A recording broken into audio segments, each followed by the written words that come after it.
And welcome back to more Gravity Rush Remastered. Last time, we explored more of the Rift Plains, so this time, we're going to go through Hexaville looking for Singlor and Nala. Starting with Aldnor, first of all, we need to go to where adventure began. So if we fly up here and drop down to this park, we can find Nala. How many times have we met like this? Every time you go away, I pray you'll come back to me. I bet you think there's only the one pillar, but I'll let you in on a secret I discovered while wandering the world. There's actually another pillar with its own world around it, and its own people living there. It's similar to this one, but a little different. If that other pillar exists, doesn't that mean there might be even more out there somewhere? If only you could hear me.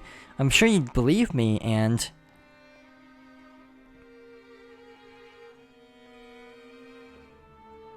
So next up, if you have the DLC or the remastered version, I would recommend placing a waypoint at the Aldnor Free Race 2.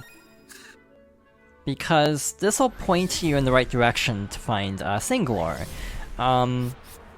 So let's fly up here and see what we can find. So basically, once we fly a little bit past this challenge, and if we drop down here, yep, we can find Singlor by the sledge.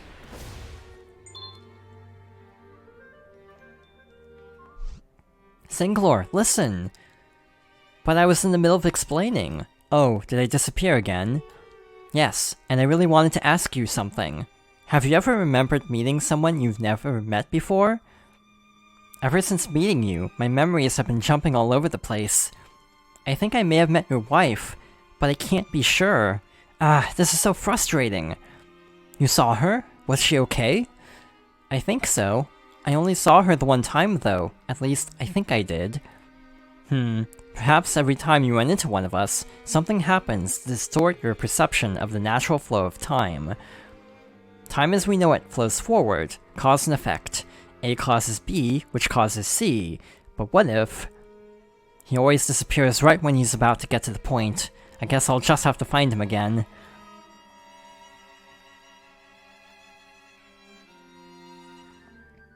So, next up, we need to head to Pleasure.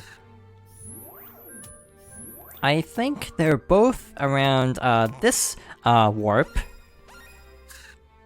But instead of actually warping, I thought it would be interesting to try to fly there instead. Now that we have a ton of upgrades, I want to see how long it takes to actually fly over there, considering that it was kind of difficult to actually reach areas this far away at the beginning of our journey.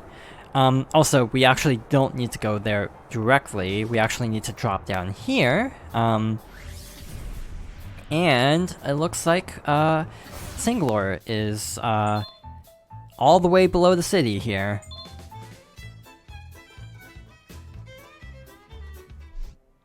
A causes B, which causes C, but what if A went straight to C, or C went back to A?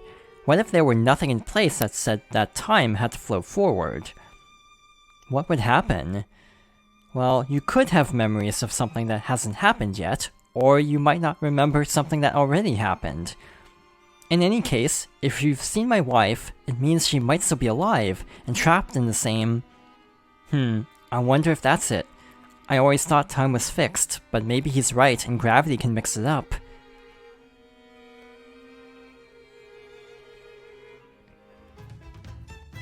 So, from here, we need to head to the train station, this way, and near the train station, on this lower ledge, is, Nala.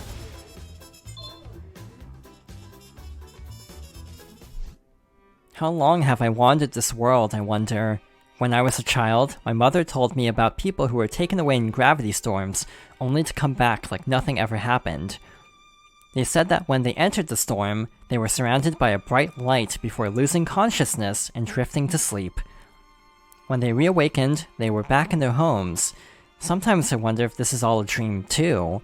Maybe if I can wake up, I'll be back with my husband and everything will be back to normal. Where could he be? why can't I wake up and go home? If somehow you can hear me, I hope you can find...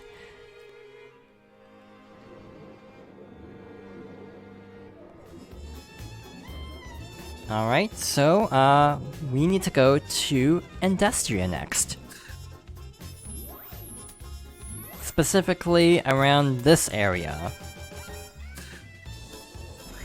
It is interesting how they try to explain the possibility of talking to certain characters and not at all by using space-time distortions. So for example, if you only talk to Singular, Kat might think she's met Nala when she hasn't, just because of like the space-time anomaly, or she might think she's only talked to her a couple times when she's actually talked to her quite a bit. So yeah, it's kind of an interesting way to explain to get around not having to program individual dialogue for every scenario of like how many times you've talked to each of them. But over here is Nala again. Are you the same girl who could see me before? I met someone who looks just like you, but she was wearing a robe and looked just like a princess. I keep running into you, but I still can't find my husband. Is something keeping us apart? I know there's nothing you can do, but if you can somehow hear me...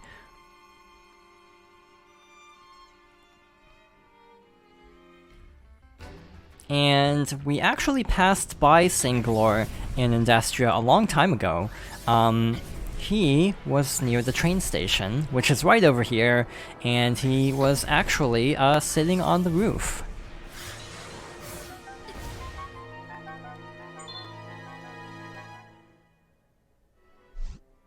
She might still be alive and trapped in the same state I am. I'd do anything if I could just let her know that she's not alone. If only I hadn't gotten her involved. She was the only one who stood by my side while everyone else laughed at me. At the time, I thought I was right.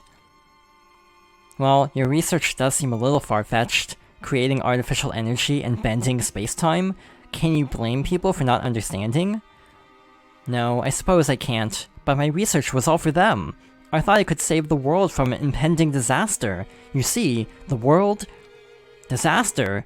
You mean like the gravity storms and the Nevi and all that? Or something else?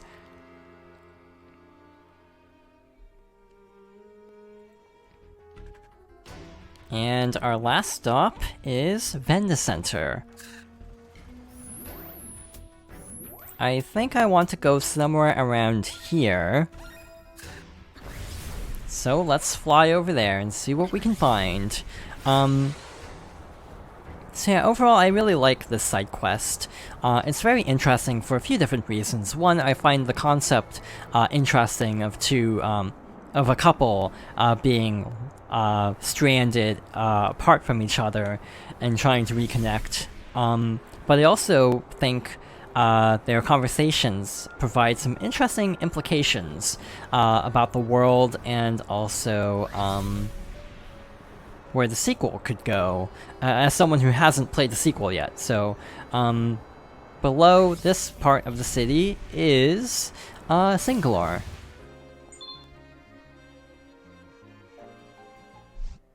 You see, the world is sinking. It's happening too slow to actively notice, but one day, it'll all be gone. There is a source of incredible gravitational energy pulling the world down, and no one knows how to stop it. Oh my gosh, Kat, it's back! This is just like the accident! Huh? What's back? It's gonna pull me into another dimension! Kat, I'm not sure if... Tell my wife I love... Singular! I'll tell your wife you love her. I wonder if I'll ever see him again.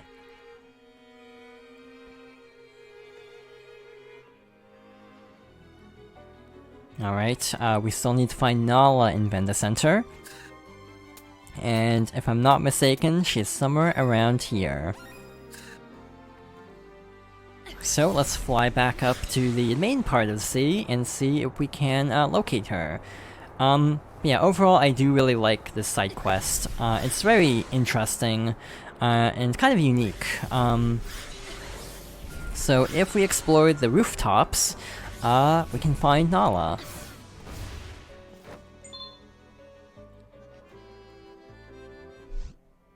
I have a confession to make.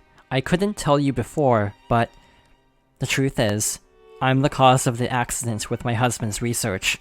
I was the one who tampered with the machine.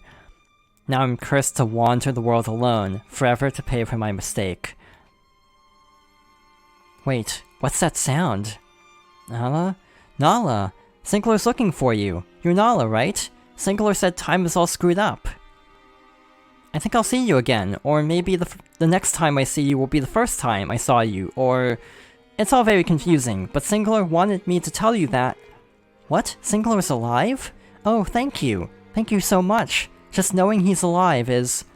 Nala? Nala, wait! She can't hear me anymore. With time acting all strange, will I ever be able to pass her Sinclair's message?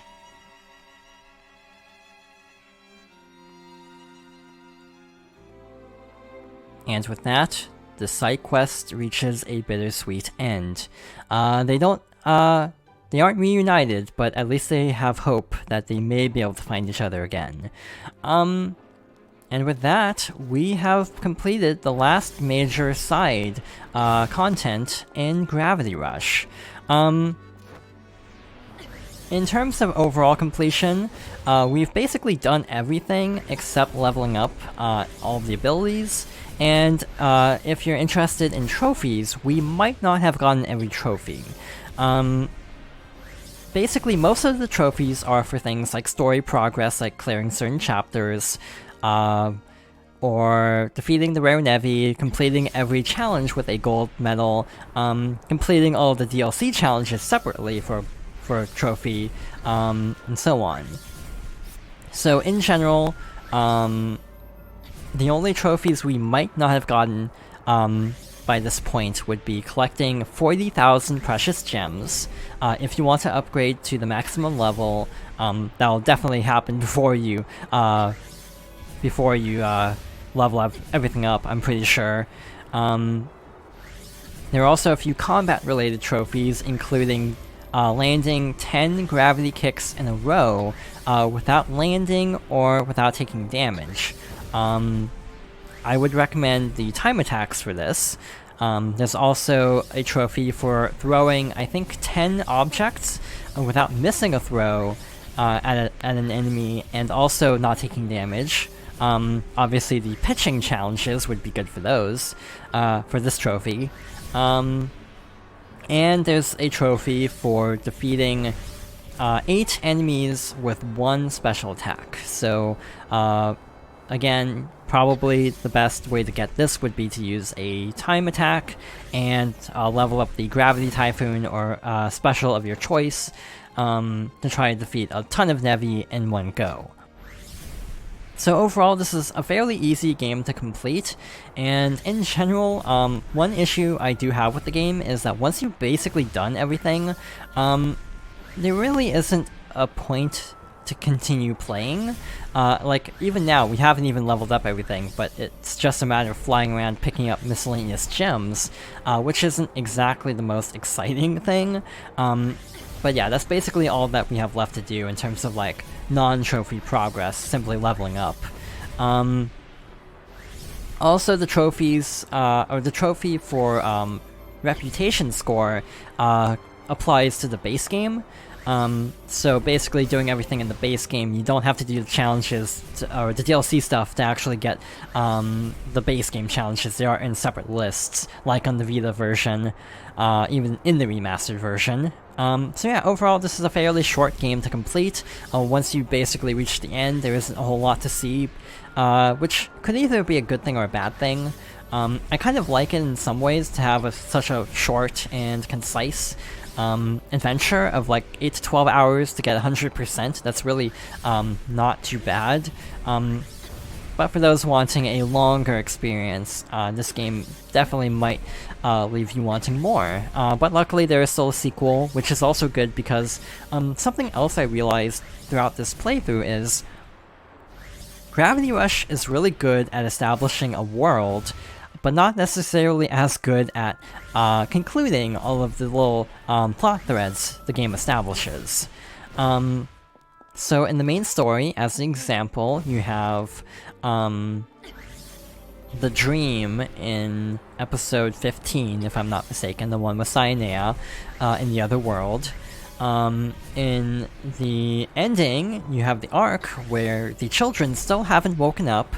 And yeah, a lot of things are not directly resolved and definitely are left open for a sequel. So it's a good thing they made a sequel. I wonder if people were annoyed at this at the time, that so much was unresolved when it wasn't known if there would be a sequel or not. But yeah, knowing there's a sequel, it's a little bit less off-putting having so many dangling plot threads. In addition to the main story, just the optional conversations with Nala and Senglor open up a lot of the possibilities for the sequel as well. Like the other pillar, the princess who looks like Cat, the pillar sinking, things like that. So there's a lot of setup, even in the optional conversations, for things that might come up in this sequel. Again, I don't know if they do or not, because I haven't played it yet. So yeah, I'm curious to eventually get around to it on my own time. If I enjoy Gravity Rush 2 enough, I will definitely consider it for a Let's Play.